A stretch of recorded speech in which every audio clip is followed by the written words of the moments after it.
Comenzar entonces esta sesión sobre el futuro hispánico de Chesterton, y para darnos unas ideas de lo que va a ser este futuro tenemos a dos periodistas y a un profesor universitario. En primer lugar, José María Contreras, que es delegado del Instituto CEU de Humanidades, licenciado en Filología Hispánica por la Universidad de Sevilla y doctor en Estudios Literarios por la Universidad Complutense. Ha ejercido como profesor en la Universidad de Hankook de Estudios Extranjeros en Seúl y como redactor cultural para el Instituto Cervantes en su sede central en Madrid. Ha impartido docencia en el Departamento de Filologías Integradas en la Escuela Universitaria de Osuna, un centro adscrito a la Universidad de Sevilla, y hasta la fecha ha publicado 2 poemarios y además de un buen número de artículos que han ido apareciendo en distintos medios de comunicación. Escribe periódicamente en su blog Animal de Azotea y tiene libros como Crónicas coreanas, en su experiencia en Seúl, Crónicas de un padre sin vocación, Niños apocalípticos y libros de contenido más religioso como Dios de repente u Hojas del silencio. Ahora la Universidad CEU San Pablo, el CEU lo ha fichado para su nueva universidad en Sevilla, la Universidad Fernando III, de la que, como dije antes, es delegado del Instituto de Humanidades Ángel Ayala y es también colaborador habitual del debate. A continuación hablará Julio Llorente al final de la mesa. Julio es cofundador y director de Ediciones Monóculo, es graduado en Periodismo y Relaciones Internacionales, dirigió hace años la editorial Homo Legens, colabora en diversas revistas digitales, entre ellas Democresía, y ha trabajado en medios de comunicación como Intereconomía y Es Radio, y ahora trabaja también en el CEU, trabaja en CEU Ediciones y además escribe columnas en Voz Populi y en Alfa y Omega. Ha traducido La filosofía verde de Roger Scruton al español y Titubeos es su primer libro, un libro de aforismos que Enrique García Márquez ha elogiado recientemente. Como director de Ediciones Monóculo es editor de García Márquez y también de José María Contreras.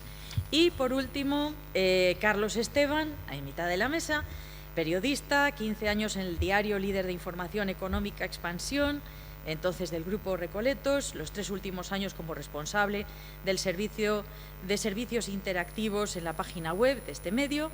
Luego trabajó en Intereconomía, donde fundó el semanario católico Alba, escribió opinión y también en la sección internacional en Época y en la Gaceta, también responsable de la sección internacional, y desde hace unos años trabaja como freelance colaborando para distintos medios. Bien, ellos nos van a dar su opinión en breve, les hemos pedido que sean muy concisos sobre el futuro hispánico de Chesterton.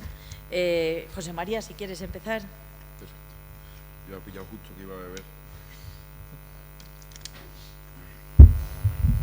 Bien, bueno, pues muchísimas gracias por la presentación. El blog lo dejé morir y los poemarios los oculto y niego a haberlos escrito. Pero bueno, dicho está, y ninguna de las dos cosas son mentiras del todo. Es que era un poeta muy malo y tenía ciertos fervores adolescentes, pero luego ya me convencí que se nace, no se nace, y por lo que sea no había nacido. Pero bueno, bien. De acuerdo, bueno, en este caso, antes que se me olvide, Jesús Veade me pide, por favor, que publicite el disco de las canciones de la Taberna Errante que tenéis ahí, que es el acompañamiento idóneo para el libro de la traducción de sus poemas que tenéis ahí por Ediciones More. Así que quedan muy pocos discos, así que no dejéis pasar la oportunidad. Y os animo también de su parte a que acudáis a la conclusión de esta mesa redonda al Colegio Mayor, donde nos va a deleitar con las canciones y vamos a echar un rato estupendo. Bien, dicho lo cual, y para no demorarme más, voy a proceder a leer la intervención para no exceder el tiempo asignado, así como por el respeto, y estoy casi intimidado por la fundación que nos acoge, por el centro, por el tema, por los ponentes. Así que para no balbucear en exceso y no pasar del tiempo, si me permiten, voy a leer mi intervención. Bien, pensar en el futuro del legado de Chesterton, como pensar en cualquier otro futuro, es algo que me martiriza. Pues, aunque espero que sin caer del todo en ella, tiendo a la desesperación como la cabra tiende al monte. De hecho, siempre me ha escandalizado un poco que constituya un pecado contra el Espíritu Santo, cuando así, a bote pronto, diría que desesperar es la inercia natural de la sensatez. Como del olivo, la aceituna, de la sensatez, la desesperación. Por tanto, a la pregunta que nos ocupa, mi respuesta refleja, en calidad de persona sensata, sensatísima, diré más, sensatérrima, sería afirmar que el legado de Chesterton puede que lance todavía algún que otro destello en el mundo de las letras, pero debido a las contorsiones exasperantes de su estilo, a lo reprobable de sus ideas y, en última instancia, a la segunda ley de la termodinámica, serán destellos de agonía, porque en algún momento, antes o después, y más bien antes que después, su voz se extinguirá para siempre, como todo lo demás, por otra parte. Sin embargo, esta tendencia mía a llenar el porvenir de nubarrones no debe ser tomada demasiado en serio, al menos yo no lo hago.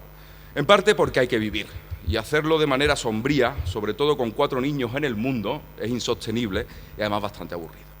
Y en parte porque esa propensión tenebrosa se mitiga con la certeza de que lo mismo que tiendo al pesimismo, tiendo a equivocar. Por eso agradezco especialmente a los organizadores de este congreso el haberme traído aquí, a la capital, a ejercer de pitoniso.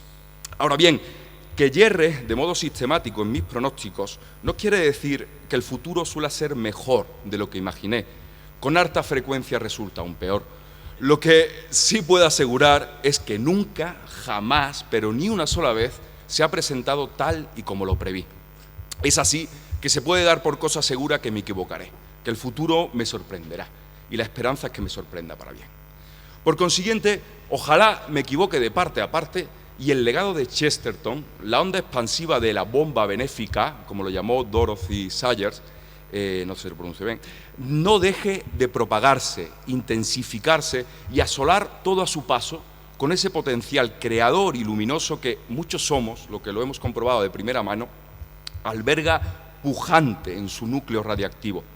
A poco que en el Chernóbil que lo encierra se relajen los protocolos de seguridad, caigan 2 barreras y se despisten 3 controladores, el inglés puede reventar y desencadenar un glorioso cataclismo. Un estallido, un incendio, una nube tóxica y chestertonizante recorriendo Occidente. No estaría mal, un fantasma recorre Europa, el fantasma jovial de Chesterton. Y es una lástima que lo anterior no vaya a suceder. No más, es una tragedia, un enorme desperdicio, ya que el bueno de Gilbert nos vendría pintiparado, tanto para el momento presente como para el que asoma la patita por debajo de la puerta. Aunque sin descartar que estuviera tocado por el don de la profecía, o mejor, iluminado por la gracia, diría que fue su prodigiosa intuición la que le guió hasta el meollo de la modernidad. Allí encontró el error que irradia desde su centro, lo cual le sirvió a su vez para advertir las nefastas consecuencias que vendrían y con las que ahora nos tropezamos de continuo en este desmadre de la posmodernidad. Y el problema mayor de nuestro tiempo, incubado ya en el suyo, es el escepticismo, la ceguera y la sordera que aquejan a nuestro entendimiento. Por eso nos vendría de perlas la obra de Chesterton, porque en ella se erige un surtidor abundante de clarividencia, ecos de aquel Efetá acaso, gotas de aquella saliva que sanó unos ojos en Bethsaida o que abrió los oídos de un sordomudo en la Decápolis. En otras palabras, en Chesterton figuran pistas, indicaciones, incluso algunas de las piezas que nos permitirían empezar a reconstruir los puentes derruidos entre el mundo y la vista, entre la vista y la mente, entre la mente y el corazón. Tal vez este sea su mayor legado, la realidad, la reconquista, cabe decir la resurrección de la realidad. Mi admirado Julio Llorente, hoy a mi izquierda, escribió que, abro comillas, Chesterton dijo que llegarían tiempos en los que habría que desenvainar la espada para defender que el pasto es verde. La realidad ha superado sus expectativas. Ahora hay que desenvainar la espada para defender que el pasto es pasto. Fin de cita. Uno de sus titubeos que antes... Pero, de algún modo, Chesterton ya desenvainó su espada para reivindicar el pasto. Y no el pasto fenoménico, ni el nouménico, ni el cuántico, sino el pasto, el de toda la vida, el del porquero de Agamenón, el pasto que alfombra una pradera, que ha de existir porque sirve de alimento a las vacas y que, por lo general, en efecto, es verde. Chesterton nos regaló una serie de obviedades en las que descansar, llenar la cantimplora y seguir el camino, largo, sin duda, pero más llano y ameno en su compañía. Y entre todas las obviedades que nos ofreció, las hay nuevas, porque tenía la facultad de presentar sus hallazgos como si fueran de cajón, como si siempre los hubiéramos tenido frente a las narices sin darnos cuenta hasta la llegada de alguna de sus analogías. Pero las hay también olvidadas y, por tanto, rescatadas por él. De la segunda clase, diría, son las dos fundamentales. La primera de ellas es que, como el pasto, somos, a nuestra humana y mejorable manera, pero somos, vive Dios. Y la segunda, que conocemos, precaria y chapuceramente, pero conocemos, porque la creación está escrita con el mismo lenguaje, incluso con la misma caligrafía que nuestra carne y nuestro espíritu.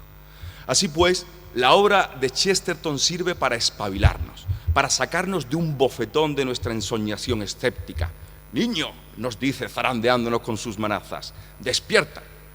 Además de lo anterior, es decir, aventurar la suerte que le espera a la colosal, y por qué no decirlo, un poco aparatosa obra de Chesterton, a los ponentes de esta mesa se nos pidió también concretar el asunto en el ámbito hispánico. Para ello, he de volver al terreno confesional. Ya sabrán, disculparme ustedes, pero creo que mi caso puede resultar característico.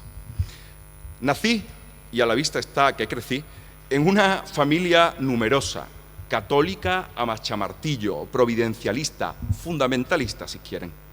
Sin embargo, primero en la adolescencia y luego en la licenciatura renegué de la fe de mis padres. Mi vocación era la literatura, y esta, según iba leyendo y escuchando, resultaba incompatible con la religión.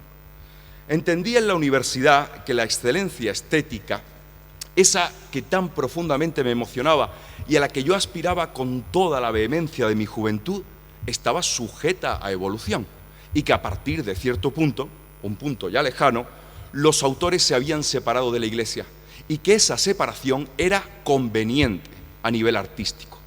Escribir como si Dios todavía existiera era algo anticuado y aún peor, perjudicial para la altura prometeica de la obra.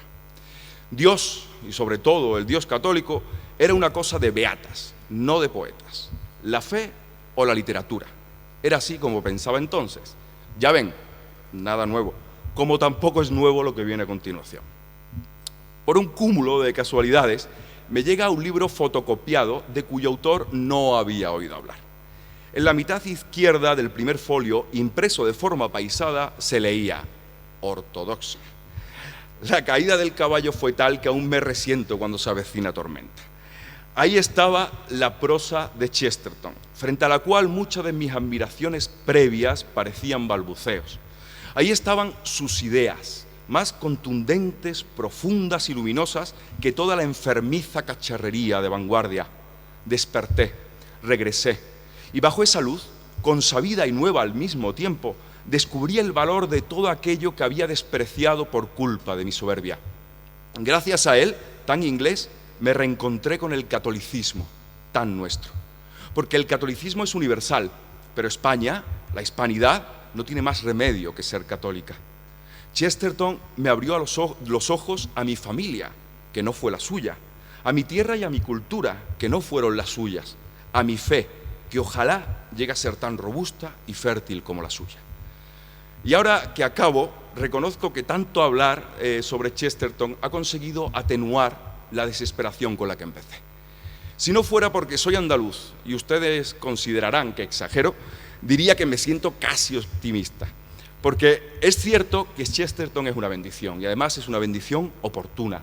También es cierto que los enemigos de la realidad, contra los que tan denodadamente luchó el equipo contrario, si me permiten la metáfora futbolística, ha detentado la posesión durante muchos minutos, pero también es verdad que han chutado y han fallado. Hay que aprovechar ahora que están volcados en nuestra área, confiados en una victoria que daban por segura. Aprovechemos, salgamos disparados como galgos al contraataque, dejando como punta de lanza, naturalmente, a Chesterton, el más atlético de todos nosotros. Muchas gracias.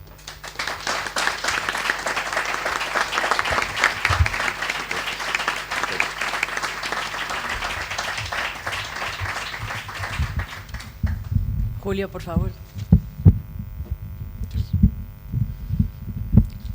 Muchísimas gracias, Isabel. Muchísimas gracias a Enrique García Máquez y a Rafael Sánchez Saus por su amable invitación. A la Fundación Cultural Ángel Herrera Oria, a todo el equipo, por haber organizado este congreso que ya llega a su fin. Os confesaré que me abruma compartir mesa con Carlos y con José María, a los que he leído con devoción y también con admiración.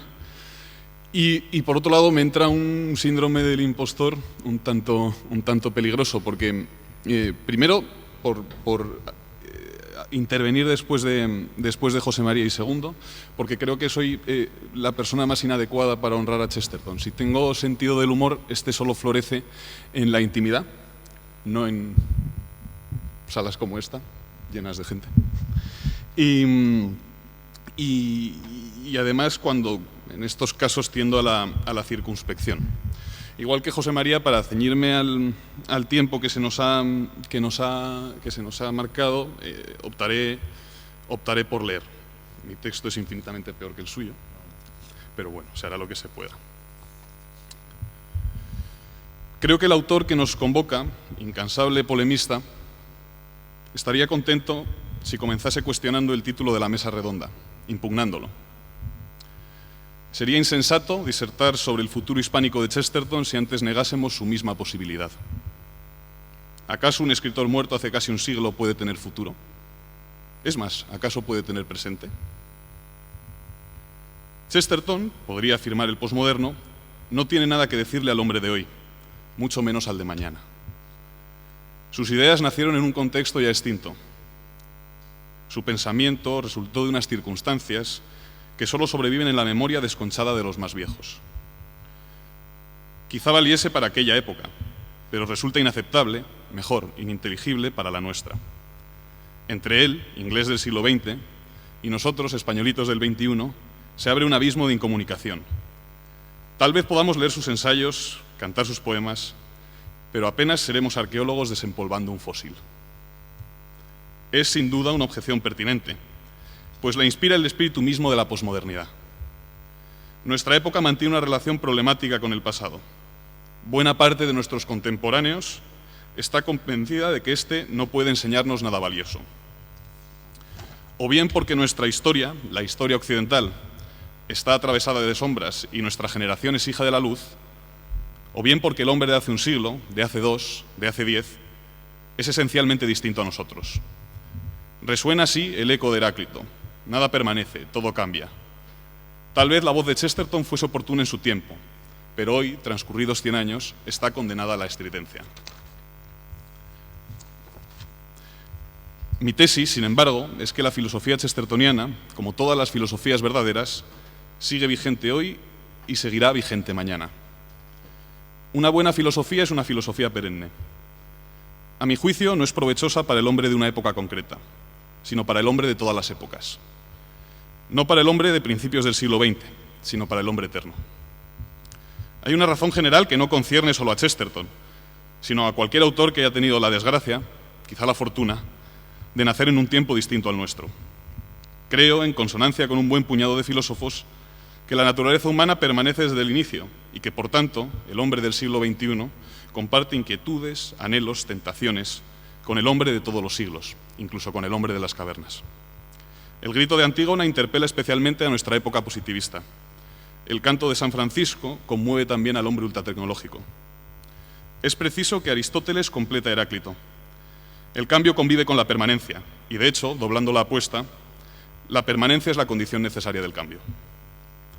Pero he de superar la divagación, interrumpir el circunloquio.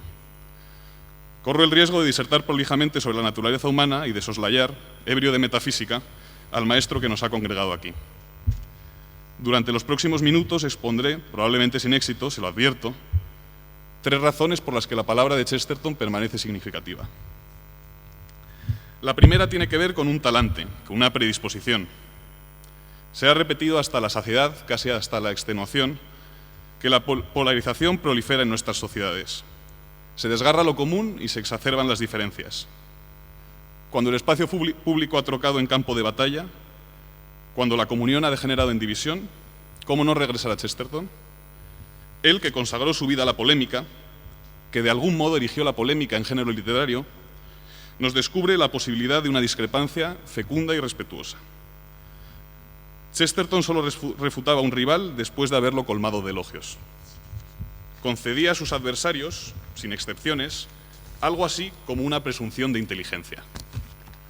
Bernard Shaw no era tonto, a pesar de que en ocasiones dijese tonterías. Wells no era absurdo, aunque a veces publicase absurdidades. Chesterton se tomaba muy en serio a sus adversarios y tenía además una razón para hacerlo: su singularísima concepción del error. Creía en una suerte de pecado original a la inversa. Así como el hombre no es capaz de un bien inmaculado, tampoco es capaz de un mal intachable. Incluso en el error más diabólico arde una mecha divina. Incluso la palabra escéptica esconde un rastro de verdad. Chesterton consideraba tantísimo a sus enemigos porque sabía que, por equivocados que estuvieran, le podían descubrir un punto de vista valioso, un matiz ignorado. Suele citarse aquella frase suya de que el mundo moderno está repleto de virtudes cristianas que se han vuelto locas.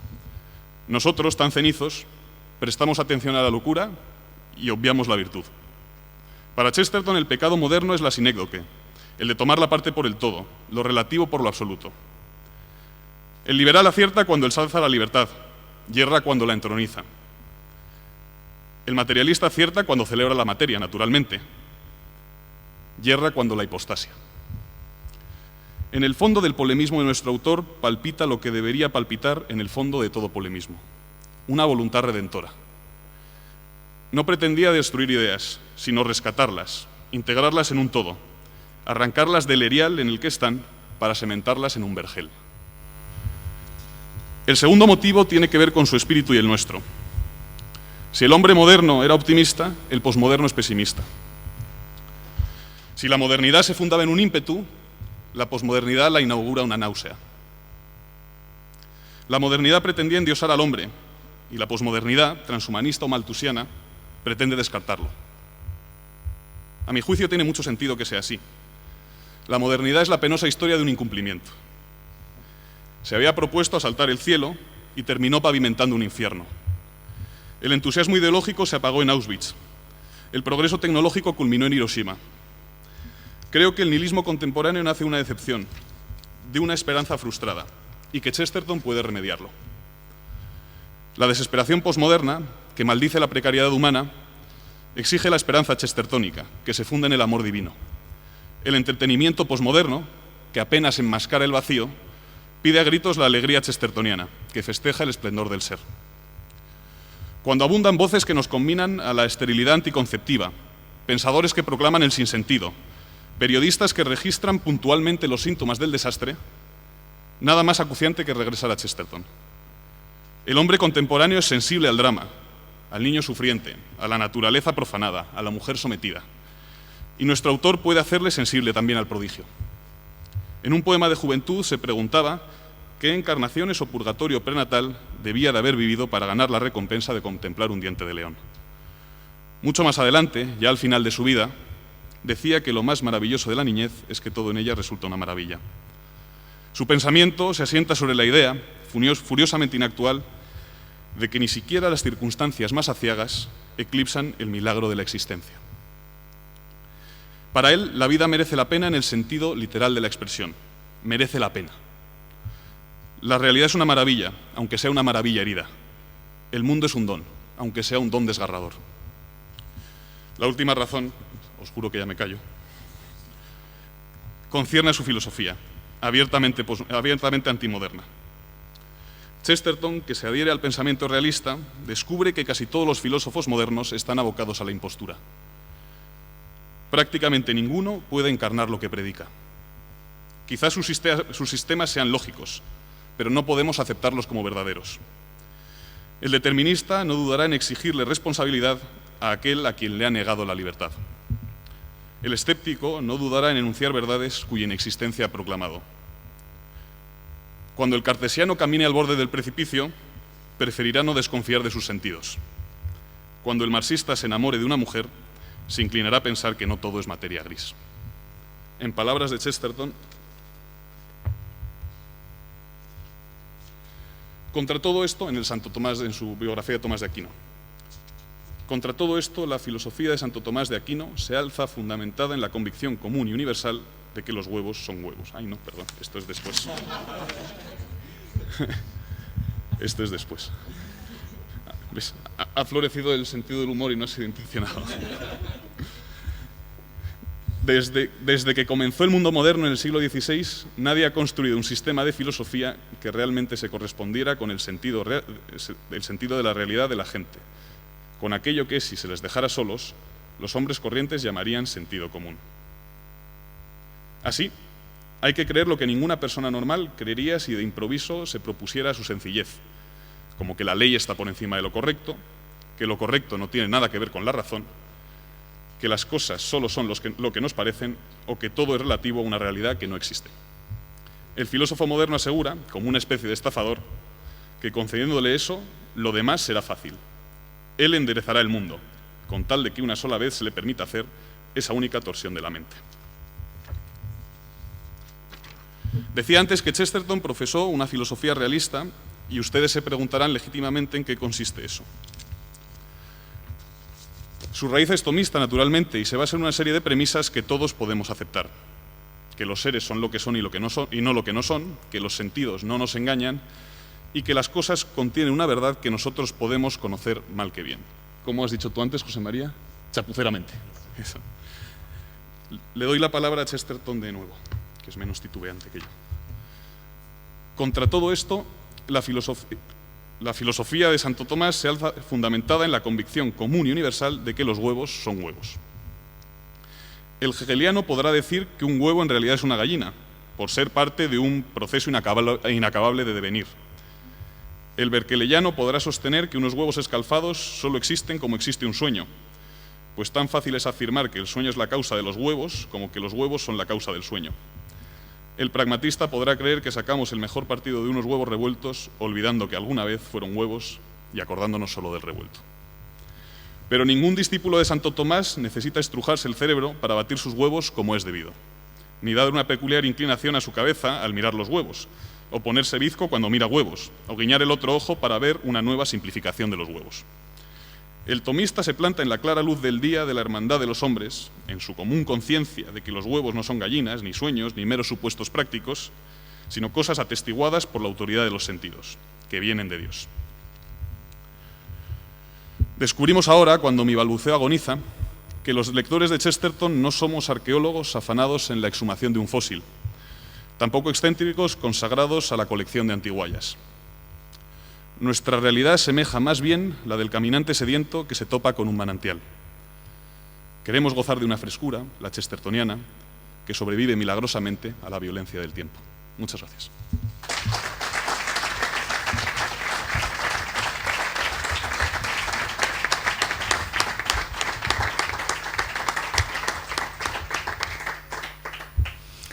Buenas tardes. Quiero empezar agradeciendo a Isabel y a la organización, especialmente a Enrique, que Dios le perdone.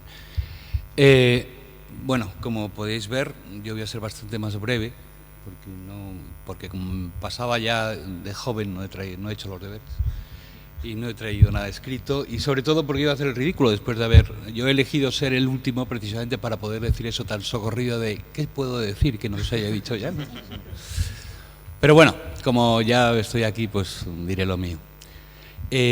Yo me he concentrado en el título del tema, ¿no? El futuro, tiene futuro Chesterton en España, tiene futuro Chesterton en general. Y me ha recordado, o sea, me han dado ganas de decir, no tiene ningún futuro, va a ser un desastre absoluto. Pero eso por una razón, y es porque he recordado el prefacio de una de sus novelas de juventud, el Napoleón de Notting Hill, en la que hace una disertación muy divertida diciendo que la humanidad, su juego favorito es decepcionar al profeta. No hay manera de prever algo que no sea distinto, como ha dicho también antes el presidente José María, y que no sea distinto de lo que uno predice. Entonces yo quería predecir un futuro desastroso para la obra de Chesterton, precisamente para que se confirme lo contrario. Pero Malcolm Muggeridge, el periodista converso de la BBC, hacía una observación muy curiosa, y es que los dos autores más citados actualmente, los dos autores británicos más citados actualmente, son Bernard Shaw y Chesterton. Y decía, y es curioso porque mientras que Bernard Shaw se equivocó siempre, Chesterton tenía invariablemente razón. Y yo creo que tener razón, aunque sea una cosa tan sencilla, es una bastante buena razón para tener futuro. Pero sobre todo si comparamos las predicciones, que en realidad él no pretendía ser profeta, y lo era exactamente como lo ha dicho Monseñor Munilla, era absolutamente profeta, pero él, precisamente si se reía de las predicciones, es porque él no pretendía caer en ese mismo pecado. Porque además sus predicciones son verdaderas profecías que se cumplieron. Si uno lo compara con lo que escribió sobre el futuro H.G. Wells, por ejemplo, o el propio Bernard Shaw, en general todos los analistas de la época, si les preguntaran, y se preguntaban de hecho, ¿cómo sería la sociedad humana a principios del siglo XXI? Y contestaban. Lo tenéis, podéis leer lo que escribía Wells o lo que escribía Shaw. Auténticos disparates. Cosas que no tienen absolutamente nada que ver con lo que ha sucedido, ni con lo que va a suceder. En cambio, lo que tiene curioso Chesterton, y por lo que yo diría que tiene más futuro que pasado inmediato, que es mejor profeta no para el tiempo que le sucedió, no para las décadas siguientes, posteriores a su muerte o cuando escribió su obra, sino precisamente para nuestro mundo. Es como si lo hubiera visto. Es algo espectacular.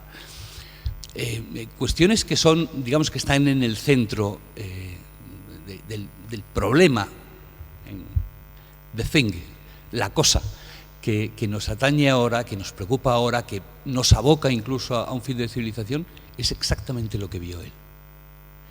Por ejemplo,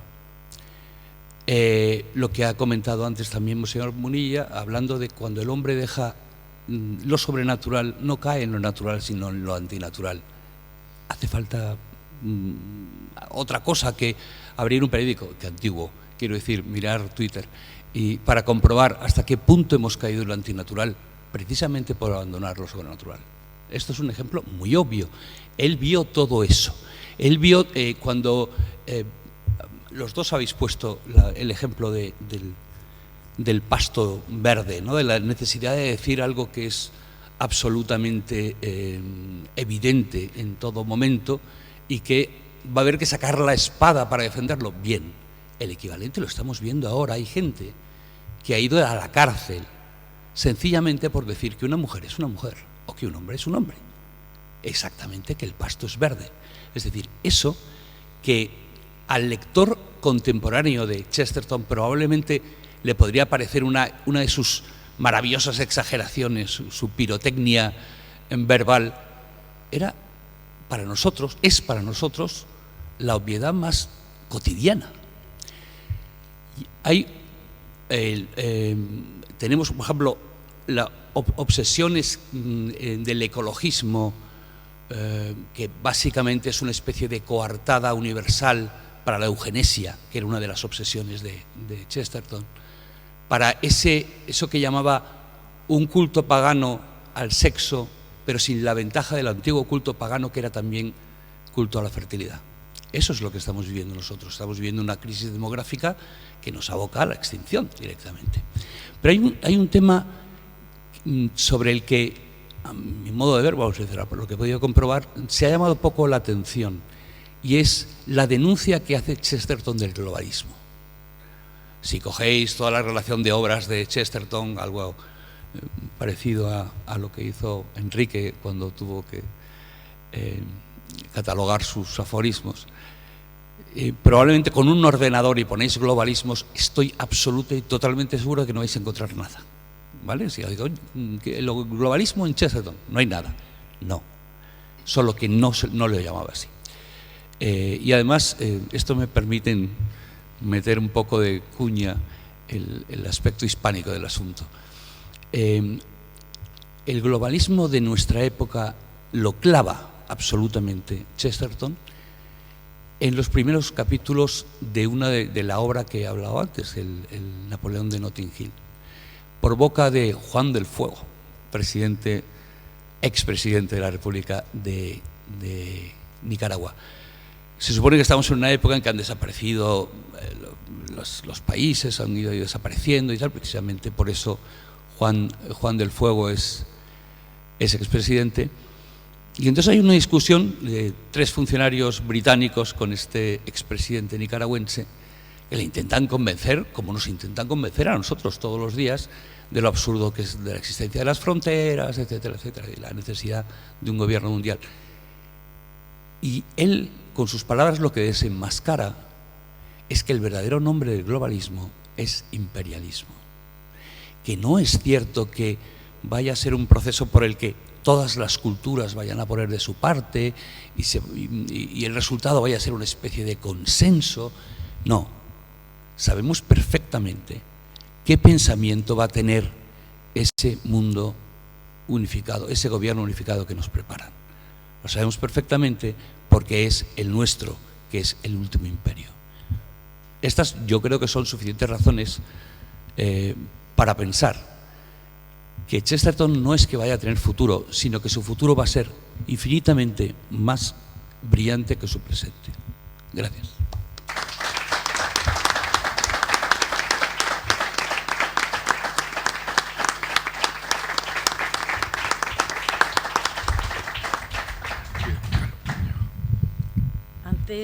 Antes de dar paso a las opiniones de todos ustedes o a las preguntas que quieran formular, a mí me gustaría saber si queréis decir alguno sobre la intervención de otro.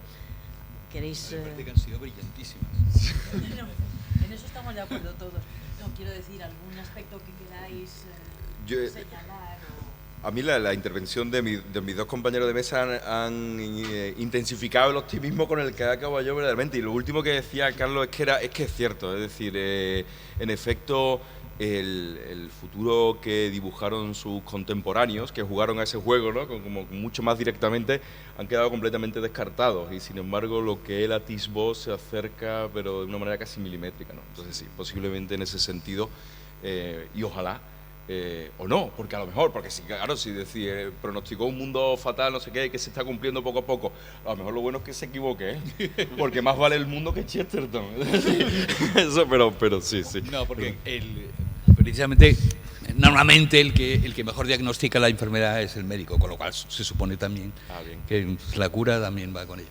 Sí, vamos, yo diría que, o sea, estoy muy de acuerdo con lo que ha dicho Carlos, precisamente porque, o sea, Chesterton tiene futuro porque las épocas más sombrías son las que, por pura lógica, las que más necesitadas están de luz, y las épocas más enfermas son las que más necesitan de un médico. Pero creo que incluso en un cambio inesperado del curso de la historia, Chesterton seguiría estando vigente, porque su filosofía se puede vivir en tiempos de luz y en tiempos de sombra, se puede vivir en tiempos favorables y en tiempos hostiles, con lo cual yo creo que Chesterton seguirá vigente, vayan las cosas muy bien, que ojalá, o se tuerza todo un poco, que ojalá no.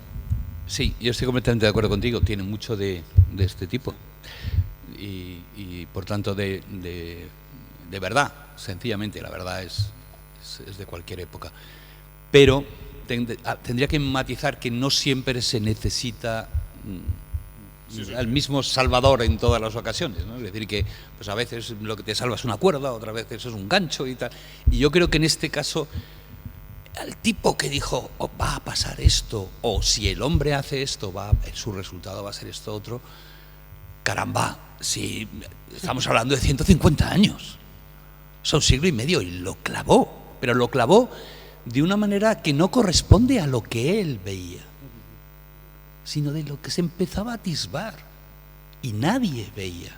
Es más, eso, Shaw, pues un futuro de socialismo fabiano súper optimista, y H.G. Wells, pues otro tanto, y él con poquísimo Es decir, es como si tú puedes prever de lo que va a ser todo un día con las primeras luces del amanecer, ¿no?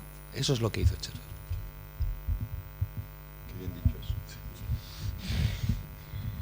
Entonces les invitamos a ustedes a hacer las preguntas que consideren oportunas o las intervenciones. Lo único que sí que les rogamos que sean breves para dar cabida a que hable todo el mayor número posible de intervinientes.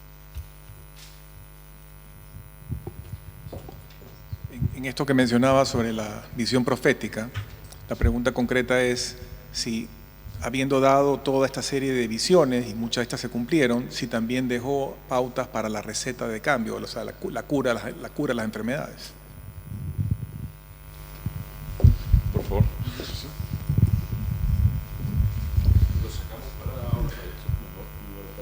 Pues sí, fenomenal. Con inteligencia práctica. Y nosotros somos los periodistas, imagínate. Sí, bueno, de hecho, hay una anécdota divertida. Él en 1905 escribe Herejes, que es como una refutación a las filosofías que están en boga en su época.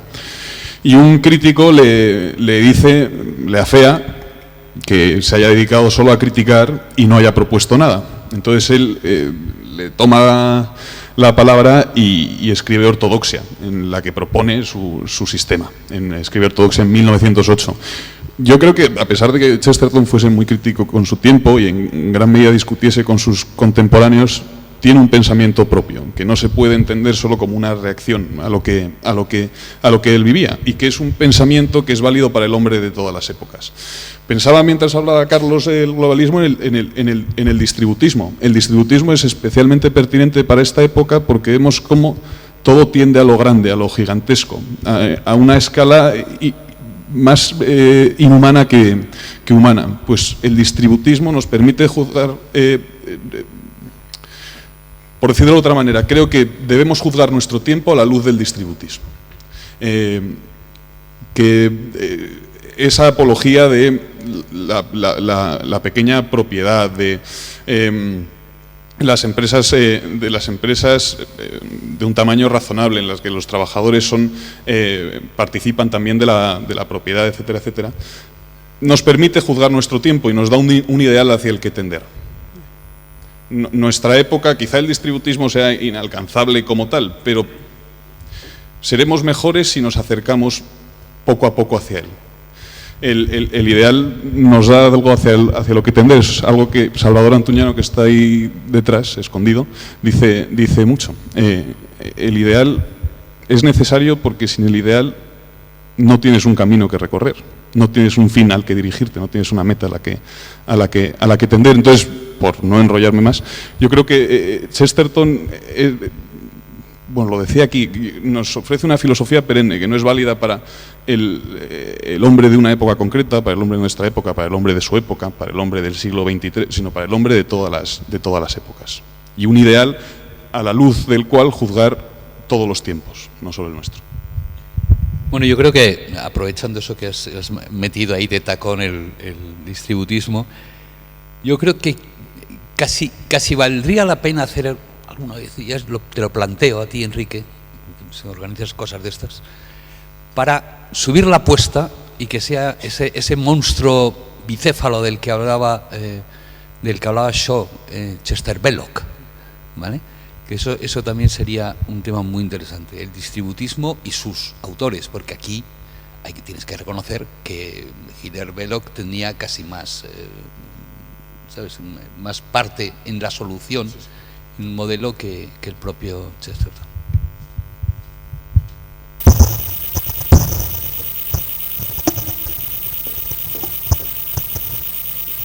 Me da casi vergüenza intervenir porque creo que estoy abusando clarísimamente de la posibilidad, no perdono una, pero no, es que yo creo que el futuro de Chesterton está en los chestertonianos, es decir, y en ese sentido creo que hay futuro y hay una gran salud. O sea, yo creo que este congreso es una muestra efectivamente de la salud en el mundo hispánico de Chesterton actual, y teniendo en cuenta pues muchos de los participantes, pues juventud y su capacidad y tal.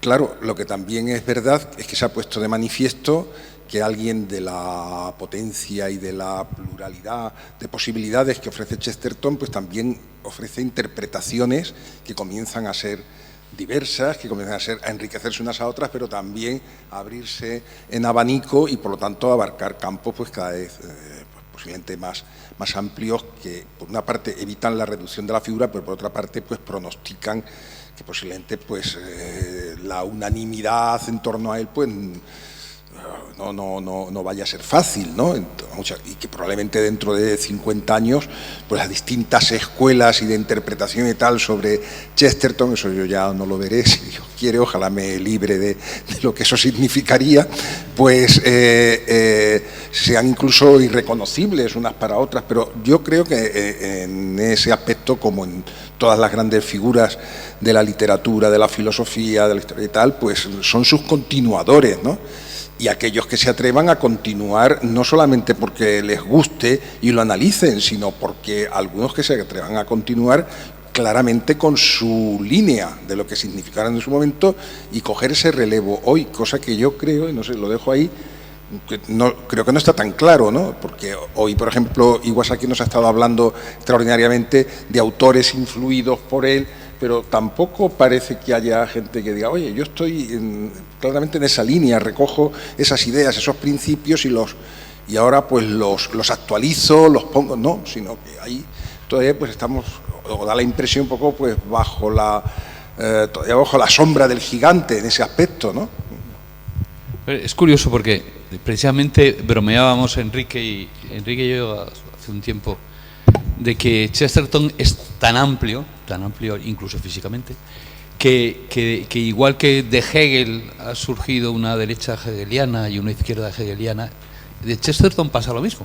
Quiere decir que tú puedes plantear conceptos puramente chestertonianos, defender conceptos que se consideran de izquierdas todavía, partiendo de conceptos y palabras y pensamientos de Chesterton.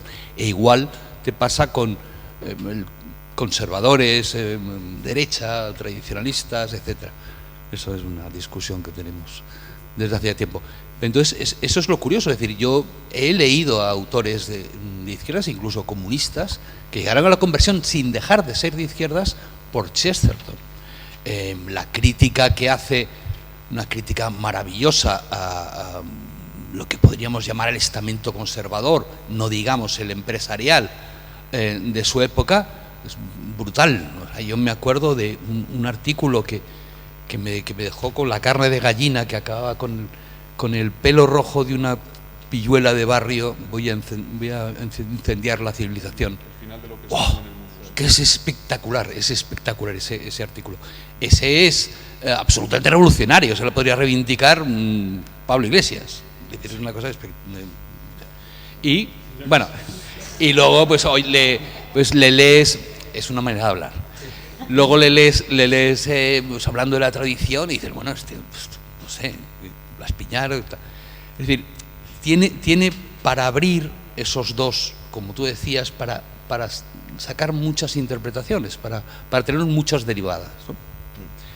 Y además es verdad que se puede abrir esas diferentes interpretaciones y que eso puede ser potencialmente conflictivo o incluso dinamitar en definitiva y desactivar a Chesterton por las controversias que genere.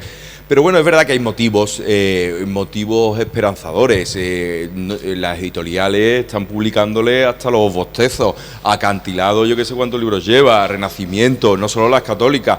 Y después también que es verdad que por medio de las redes se te acota un poco el mundo y te crees que tu pequeño círculo es un reflejo del mundo y no es así, ¿no? Pero yéndome a mi pequeño ámbito, yo estoy rodeado de chestertonianos, ¿no? Es una cosa, además es una sintonía que se produce, ¿no?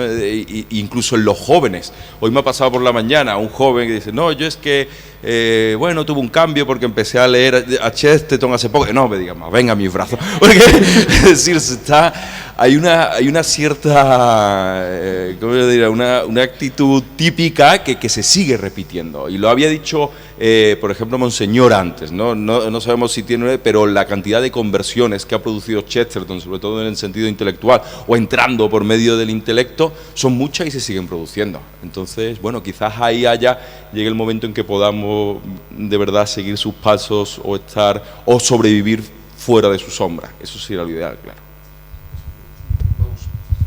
Es verdad que a uno le seduce la tentación de apropiarse de Chesterton y de negarles el derecho a los comunistas y a los liberales de disfrutar leyéndole.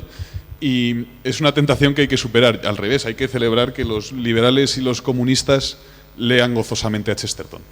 Hay que celebrarlo por mucho que nos dé rabia, porque no lo interpretan como deberían interpretarlo. Entonces, y creo que no habla mal de los liberales y de los comunistas que leen a Chesterton, sino muy bien de Chesterton. En Chesterton hay una verdad que incluso en personas que piensan de modo aparente antagónicamente, se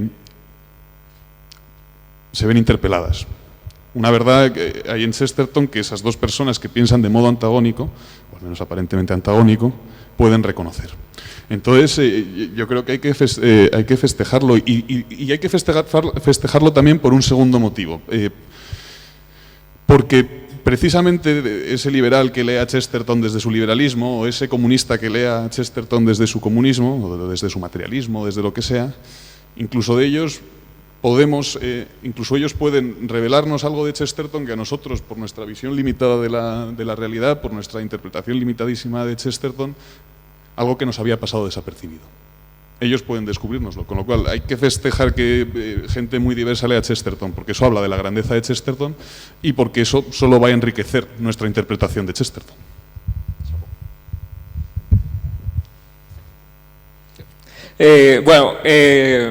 Pues justamente como ya es el momento de hablar del futuro de Chesterton y eso, pues me pareció pertinente hablar un poco yo mismo, ¿no? Porque, pues sospecharía que a lo mejor yo soy la persona más joven aquí y pues puedo decir, ¿no? que Chesterton, que yo lo descubrí hace apenas unos 2 años, ¿no? Y he leído constantemente su obra y me ha parecido la cosa más maravillosa, la cosa más poética, justamente la cosa que reivindica el sentido común, y yo que me hice estudiante de filosofía, muchas veces es necesario,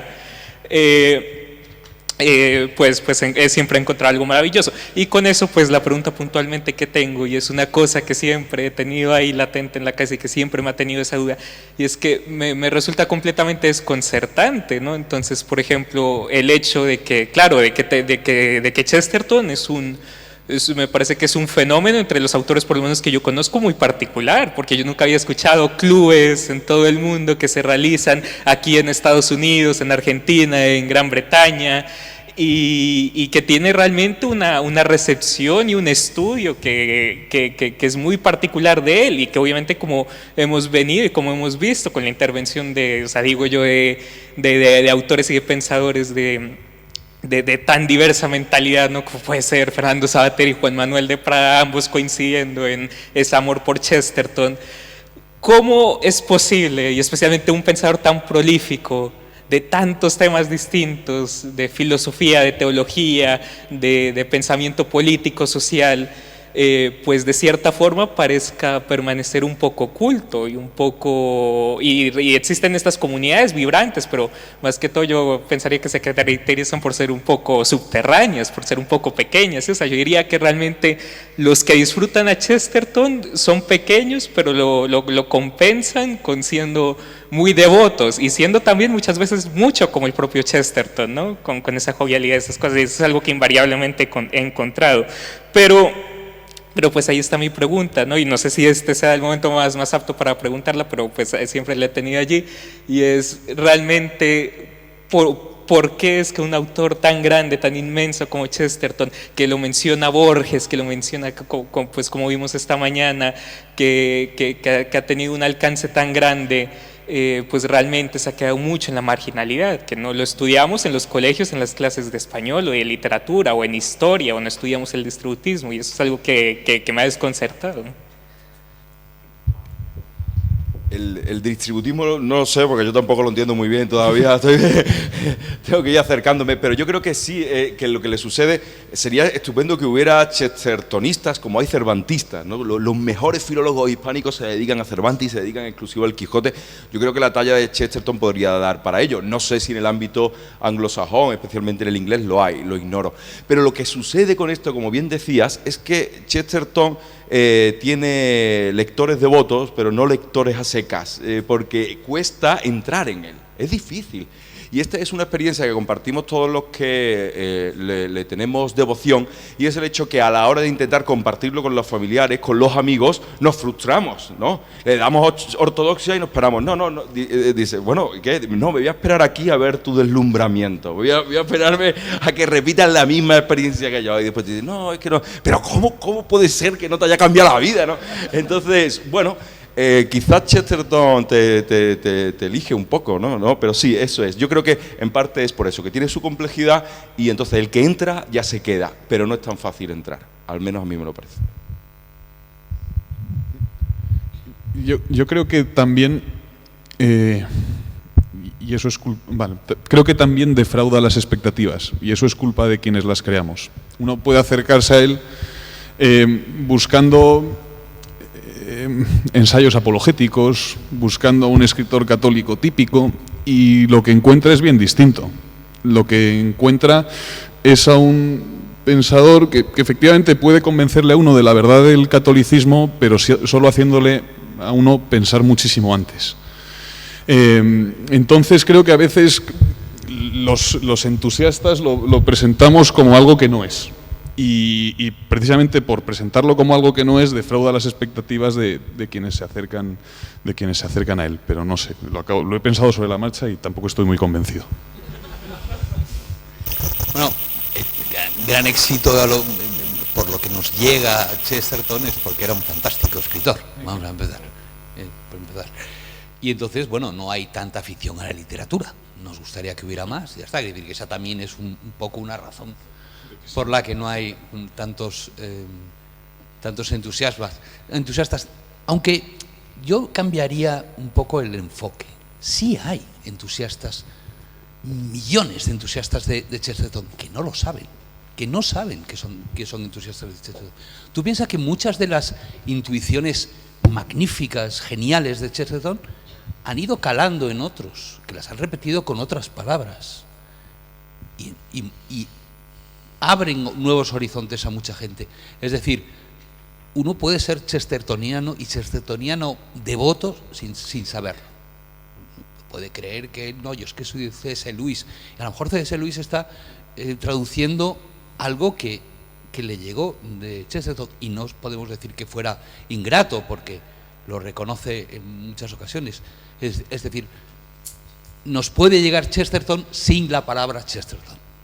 Y creo que además está llegando en todo lo que vamos considerando una especie de resistencia a este pensamiento único del mundo moderno que nos ha llevado, pues eso, al nihilismo del que hablábamos antes, al pensamiento, para reducirlo a la frase más célebre y fácil, de que tenemos que reconocer en primer lugar que el pasto es verde, ¿no? Pues eso, los que están haciendo esa resistencia en muchos casos están o inspirados en Chesterton o inspirados en autores que están inspirados en Chesterton.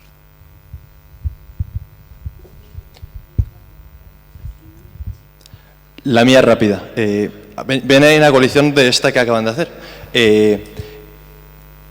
Quiero preguntaros sobre Fabrice Hayats, porque veo a Chesterton, veo en Fabrice un Hayats, veo en Hayats un Chesterton de la época. O sea, que va a hacer predicciones del futuro de la misma forma que Chesterton lo hizo en su tiempo. Ya está, me callo. ¿Qué pensáis? Yo pienso solo una cosa muy breve. No es igual porque es francés. No, de verdad, que tienes una manera completamente diferente. Es decir, parten de lo mismo, evidentemente una misma cosmovisión, son católicos, conversos, y serían amiguísimos, estoy seguro. Pero la manera de enfocarlo de Hayats es tan francesa y la de Chesterton es tan inglesa, ¿no? ¿Estáis de acuerdo? Sí. Yo coincido contigo. A mí la semejanza me parece evidentísima, con la salvedad de que Hadjadj es francés, efectivamente. Y me llevé una alegría porque en su último libro, Hadjadj, que es sobre los abusos sexuales de la Iglesia Católica, reconoce esa deuda con Chesterton. Yo la veía clarísima, pero nunca le había leído el reconocimiento, y se lo leí. Yo, que soy discípulo de Chesterton, pues sentí un secreto regocijo.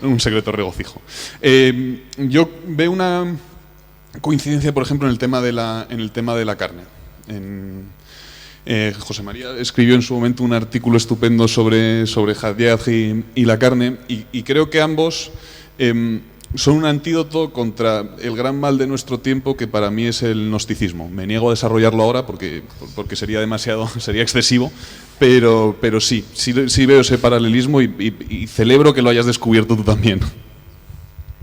Yo nada que añadir. Es verdad que es conocida mi aversión a Hadjadj, pero es una aversión envidiosa, porque veo que sí, con sus cosas particulares, pero que está muy vivo el fuego de Chesterton dentro de él, y tiene un porrón de hijos, y escribe yo que sé cuántos libros, y es, si no siempre brillante, siempre solvente, y la mayoría de las veces brillante.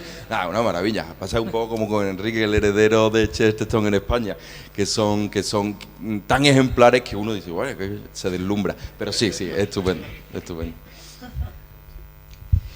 Bueno, yo, aprovechando que estáis aquí los medios de comunicación, y para nuestro estudiante de filosofía, yo he tenido, pues no sé si la mala suerte, empezar a Chesterton por Santo Tomás, que es el libro más complicado. En la página 168 dice algo, porque elevar a Santo Tomás y Chesterton juntos en el mismo estadio, pues son palabras mayores.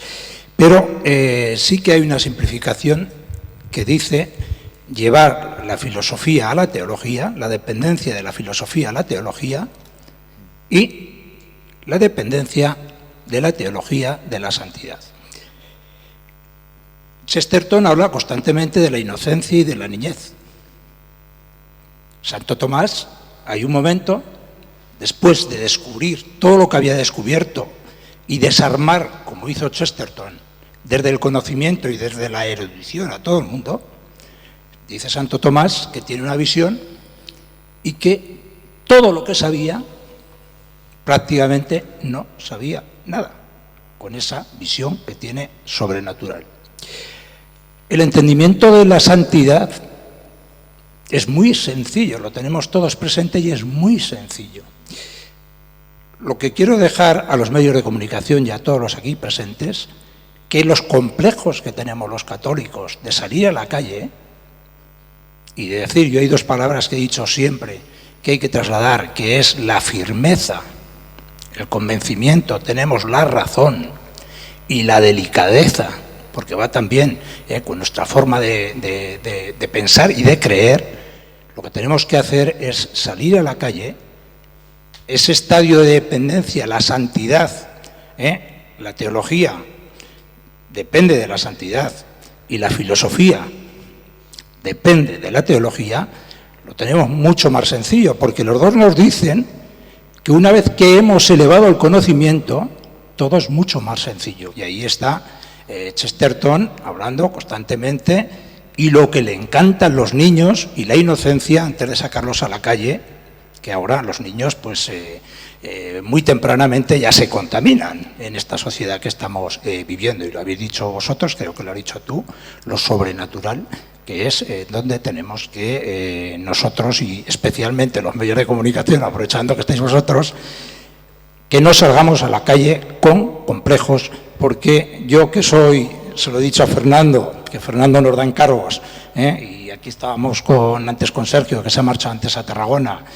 precisamente con ese problema que tú lo has nombrado, que para mí también es nuevo, el tema de la globalización, que nos va a superar a todos, y que algo vamos a tener que hacer, pues porque va a haber que poner orden en lo que es en este nuevo concepto de distributismo, que la palabra no suena muy bien, igual habría que cambiarla, pero evidentemente estoy con vosotros que la globalización, tal como la tenemos ahora, es un problema, una espada de Damocles muy grave para cargarse al mundo.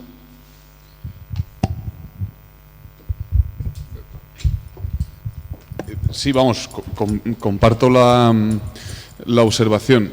Simplemente me pregunto cómo debemos salir a la calle, porque cuando nos proponemos salir a la calle corremos el riesgo de salir con nuestra palabrería y de que todo se quede en verborrea.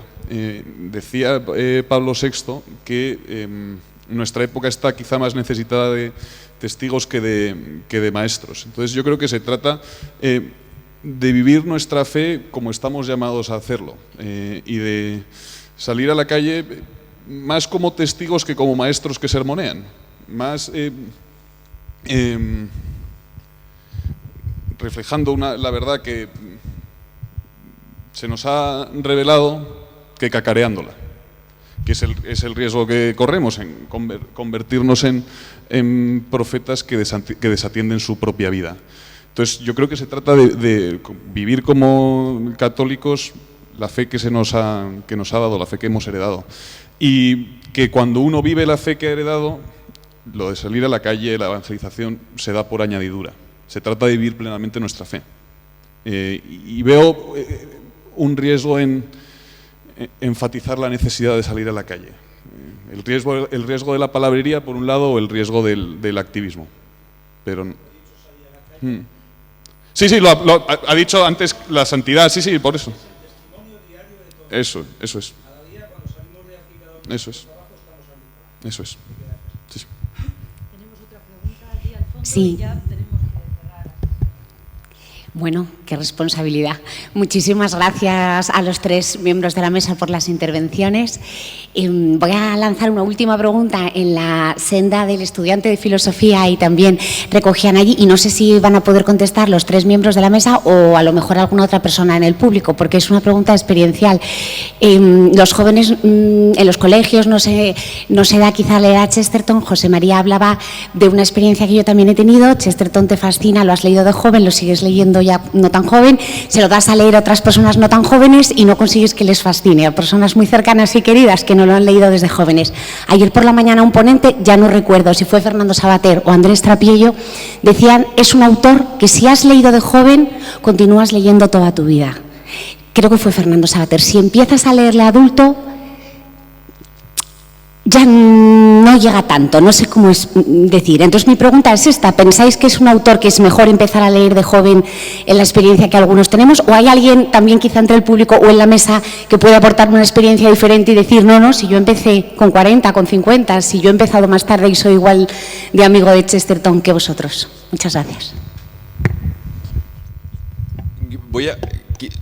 No sé si voy a contestar con tus palabras, Ana, porque te escuché otro día en el Club Dalroy y hablabas de literatura infantil y hacías una definición de la misma estupenda, que yo creo que se puede aplicar también aquí un poco a lo de Chesterton, porque no hablaba de la literatura infantil como aquella que está dirigida a los niños, sino aquellas que tienen que ser leídas de niños, porque educan emocionalmente en lugar del monstruo de los colores con ese tipo de grandes clásicos que sirven para la formación del hombre o de la mujer, ¿no?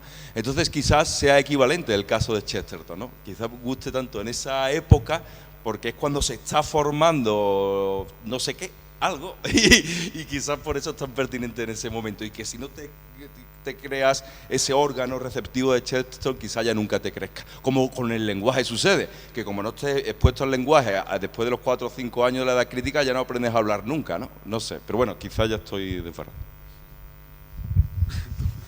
No, es que mi experiencia es que la que tú cuentas, o sea, yo lo leí muy joven, y además no tenía absolutamente ni idea. Chesterton, ¿quién será este tipo? Y me puse a leer y ya no paré, no he parado hasta hoy.